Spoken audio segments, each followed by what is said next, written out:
اور آج ہم جس دور کے اندر ہیں خوب رسول نہیں ہے، نبی نہیں ہے، مگر امام ہے، امام موجود ہے، وہ مجھے اور آپ کو نظر نہیں آتا ہے امام، میری آنکھوں پہ غفلت ہے، میرے اپنے گناہ ہیں جو میرے وقت کے امام کو نہیں دیکھ رہے۔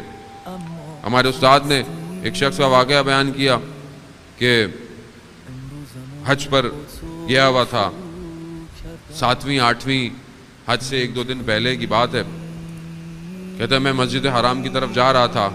تو میں جب صبح دیکھا تو میں نے دیکھا کہ پوری گلیاں خالی ہیں، اور میں بہت تعجب کیا کہ اس وقت تو لوگوں کو مکہ میں ہونا چاہیے تھا، ابھی تو وہاں نہیں جاتے آگے کی طرف، ابھی ہونا چاہیے تھا۔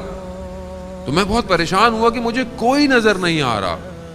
مجھے دور سے ایک شخص نظر آیا جس نے نقاب پہنا ہوا تھا،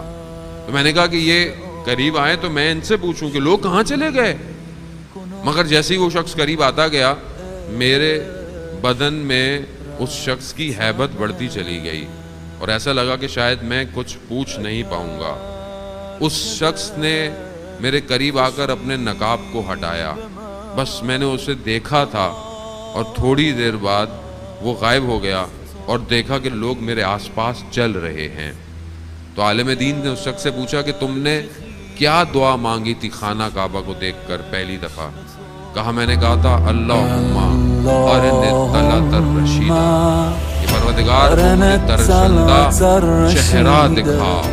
تو امام زمانہ ہے، تو عالم کہتے ہیں کاش تم نے خدا سے یہ بھی مانگا ہوتا کہ مجھے کلام کرنے کی توفیق بھی عطا کر دے، لیکن کیا یہ خواہش ہے میرے وجود میں؟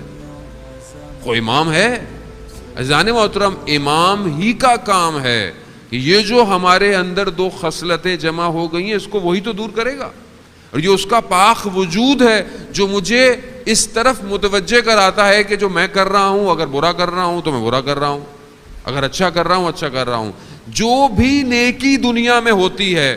جو بھی شخص نیکی کر رہا ہے، چاہے وہ امام کو نہیں مانتا، امام کو نہیں جانتا، مگر پوری دنیا میں جو شخص نیکی کر رہا ہے وہ صرف اور صرف امام کے وجود کی وجہ سے نیکی کر رہا ہے۔